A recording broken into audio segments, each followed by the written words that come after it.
We did it. We paid the very steep cost of 250 ancient summons to get our hands on the exclusive legendary hero. Was she worth it? That's going to be the topic of today's video. Hey guys, that's your Commander Today, Watcher of Realms. Welcome to the video, guys. Hopefully it finds you all doing well out there. And hey, if not, send us some love, some positive vibes your way, especially if you need it out there today, guys. So a few days ago, we pulled Gwendolyn. Let's go ahead and see what she does. Odds are a lot of you guys are probably already familiar with her, so we'll be quick on the kit review. I'll point out a few things that I have found that don't actually work exactly like you would think just reading over the, how the skills are supposed to work. She's classified as a healer. She's not really a healer. She is a healer technically. She does have a heals in her kit, but she is 99% a shielder, an all-out shielder, which is valuable, especially in the early game. She can just skyrocket you through some content. Shields are a great way to progress inside this game, right?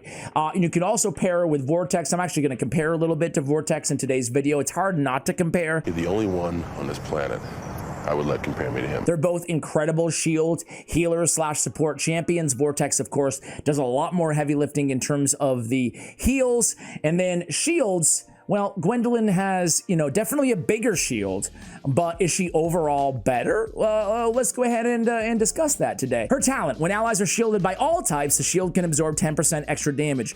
Pretty obvious what that means. 10% better on the shield, right? When allies with HP below 50% are shielded, it can absorb 20% extra damage. Her talents are, or her whatever this is, specialties are a wide heal and a shield. I don't know about the wide heal though. The shield though, yeah, for sure. All right, she cost one block, well, whatever, cost 18, revival time standard 60, HP based shield on her basic. So there's no attack going on at all on Gwendolyn, right? There's just an HP based shield to one ally in range. The shield strength does scale according to her healing effect attribute, okay? Pretty basic there. Icy Shell, this is her ultimate. It's a manual ultimate. Grants a shield to one ally in range which can absorb damage equal to 60% of Gwendolyn's max HP. Shield strength can go up to 80% with skills. Each of the surrounding allies gains a shield of half of that strength, lasting for 10 seconds. The shield strength will be affected again by the healing effect, okay? When the shields for all allies are gone, the targets will restore 5% of their max HP, can scale up to 10%. And then when the shields for all allies are gone, deals damage equal to 10% of Gwendolyn's max HP to two enemies around the allies and inflicts freeze, okay, for 0.5 seconds. A pretty short duration on the freeze, I do say. Awakening: when Frigid Fury is triggered, deals damage to one more target, okay? On A3, allies around the main target of Icy Shield also gain full shield. Okay, that's cool. When Icy Shield, a shell is triggered, permanently increases max HP by 8%, stacking up to 3 times. We're never gonna get her awakened, even 1, let alone 5. There's more to me than you can dream. Being an exclusive hero. So I have her, unawakened here in today's highlight. So what do we think of this kit overall? She's granting a shield, she's granting more shield, big shield here, based on her HP.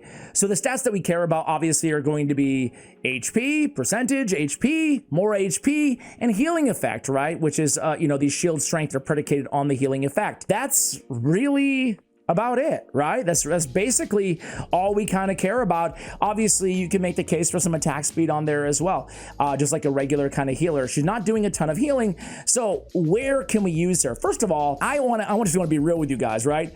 I'm just gonna run her. I want to run her as I talk to you guys in the background. Let me show you how I have her built real quick. But as I talk to you guys, I'm just gonna run her artifact material rate 18 and see if she can be the only support without power of dominance on the final stage of artifact material raid, just to kind of get our bearings on this hero.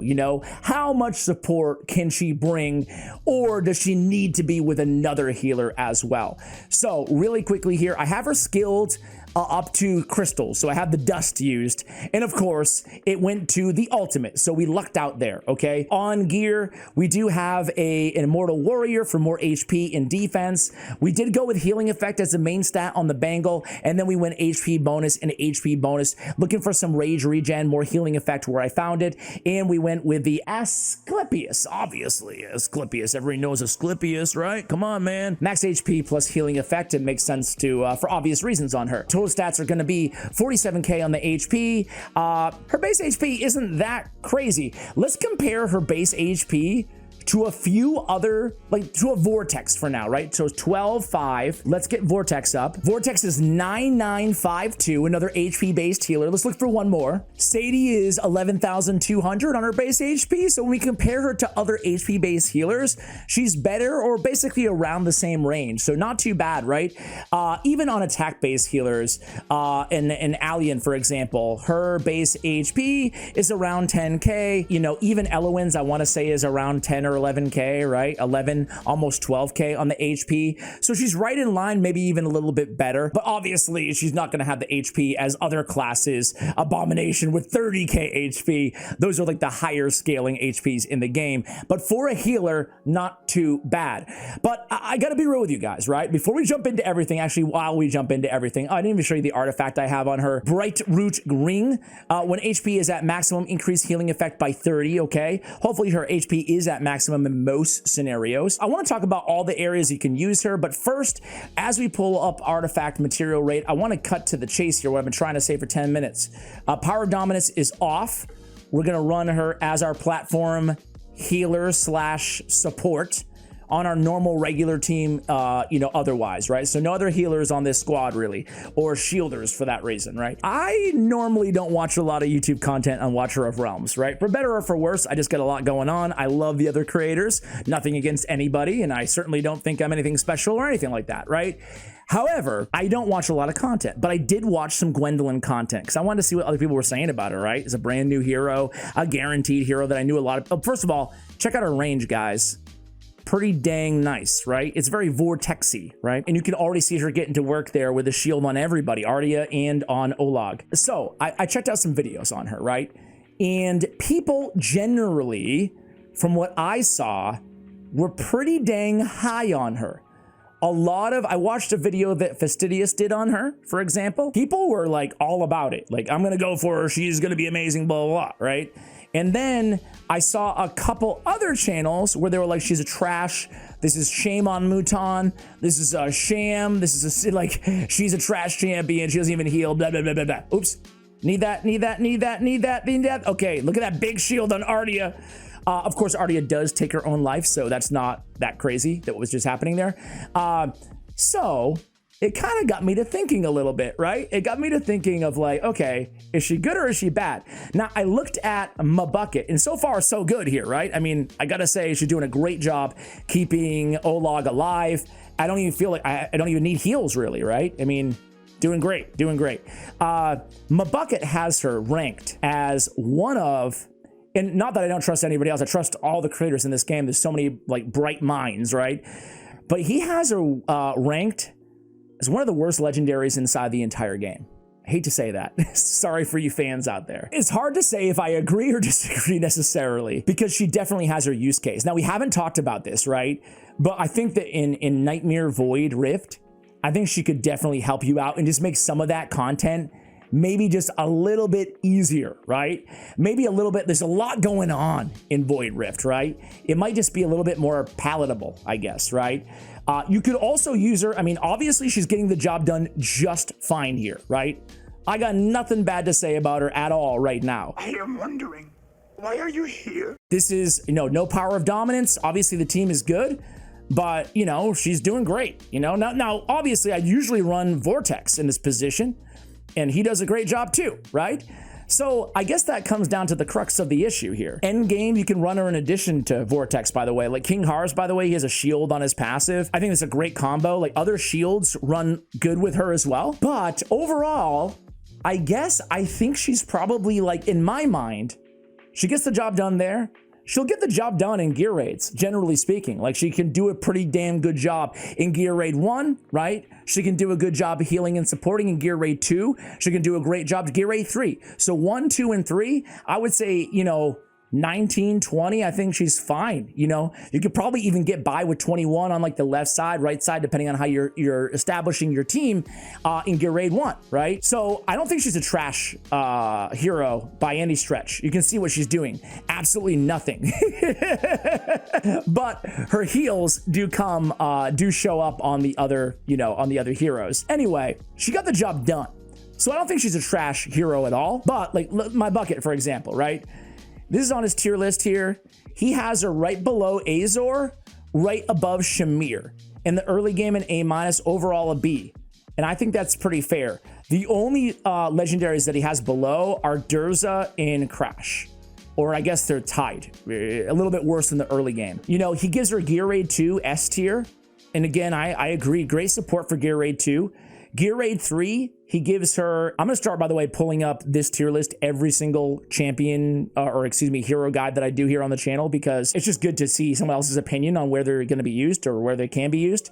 So B overall, A, Gear Raid 1B, S, B. Just like I said, you can use her in all 3 gear raids as a support. Guild Boss, C. Yeah, Guild Wars, she could definitely be frustrating in your garrison. So I can totally see her being an A in Guild War. Void Rift, he gives her a C. I would actually be a little bit higher on her in Void Rift, personally. All the arenas in F. So he gives her an F in Artifact Material Raid. I don't know about you guys, but there's an area that I'm probably going to disagree, right? I thought she was just fine to use in that situation, right? Olog and her, like a really great tandem there. Anyway, I want to try her out in a gear raid, guys. I think overall, here's the thing. I'm just going to be real with you guys. She's different than Vortex, but Vortex is an accessible, epic hero who has a great shield and he has a great heal. Great range, just like she does. And he's so much easier, like to even say easier, it doesn't do it justice, right? But his awakening, I mean, he's an epic. You can awaken him all the way to A5 fairly easily, right? Get a better shield, get better healing multipliers. I mean, he can add so much value. And I almost find myself needing to use like a Vortex with her. Obviously, there's just tons of situations in this game where we're going to be running multiple healers anyway in content. What do you guys think? All right, guys, so she's S tier in Gear Raid 2, right? Let's test her, and what I'm gonna do is do a side-by-side comparison to her versus Vortex. I'm gonna do 2 runs basically at the same time for your guys' sake, right? So let's do first a run with, I'm gonna take Boreas out because he's like a cheat code, man. He's too good, too good. Power Dominance is off. I'm gonna do one run with her. Then we're also gonna do a run with Vortex, but I'm gonna have them both on the screen and you guys can just compare, right? The most challenging part, there's 2 challenging parts when it comes to utilizing a Vortex or a Gwendolyn in this run, the way that I'm doing it at least, right? And that is gonna be, number 1 is, can she, with all the aggro that the guys throwing gunk at her or whatever they're doing, can she take those hits like Vortex can? And number 2 is, can she heal through the boss at the end, right? Now this is 19, but 20 and 21, I mean, it gets so much more challenging as well, right? So let's just see how she can do though, right? With all that said. So I'm going to run this the exact same way. You guys can see Vortex right now, even though I haven't done it yet, but you'll be able to see the side-by-side comparison because everything else is going to be exactly the same. So after this second roly-poly hits Baron, then we're going to drop our healers or our shielders. Boom, boom. Might as well go ahead and use her. You can see that little tiny shield. This is the big shield on her ultimate. You can see the tiny one before that though. Oops, a little bit late on Comet. As soon as these dudes are dead, let's get Laurel on the board too. Pop it, get Baron off the board. Okay, so we're gonna be taking those hits. We can take her off in just a moment here, right now, or him off, both of them off. Oh, I didn't even use Comet's ult, my bad. It's okay. He's gonna make quick work of these dudes. 2 more. Come on, get it in before Dolores. 1 and 2. There we go. 1 and 2. Okay, so far so good. I feel like both of them obviously can handle their own easily through that, getting aggro from the throwy things.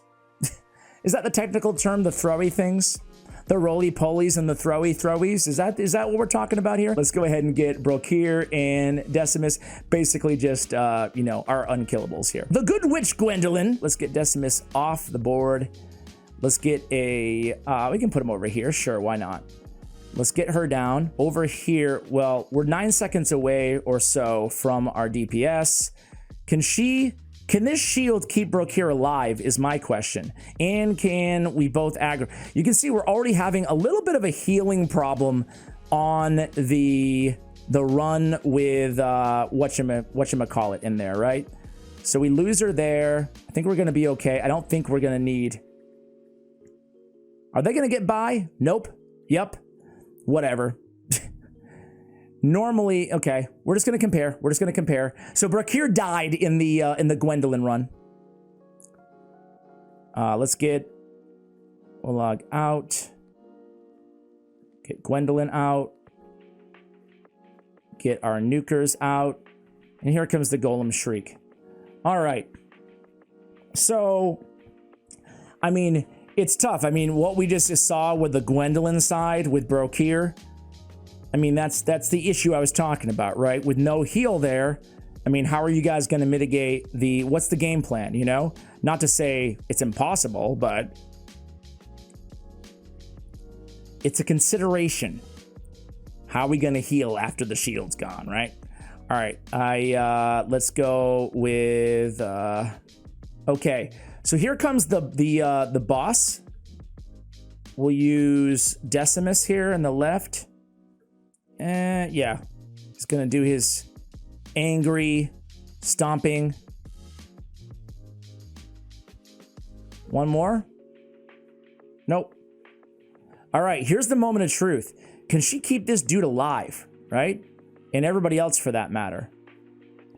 Should have put some separation there, but whatever. Okay, see Olag? Now Olag's bringing his own shield too, so keep that in mind here. And fast forward. I think we're looking fine. Okay.